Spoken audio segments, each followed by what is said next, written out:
ছবি তোলার জন্য বেরিয়েছে। মিষ্টির মেন দোকানগুলো খোলা নাই, আর শালা কর্মীরাই কিছু পায় না।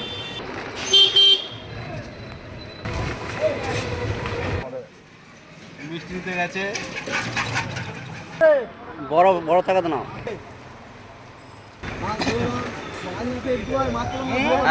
তারপরে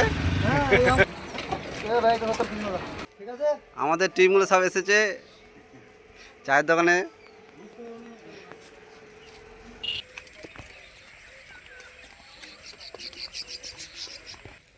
ওইটা হচ্ছে তোর মাঝেরটা, মাঝেরটা বড় হলো ওইটা শোষক। এবারে কিন্তু কাটা আটকাবে প্রচুর। হ্যাঁ, তাহলে উপর দিকে যেতে হবে। আর তা নাহলে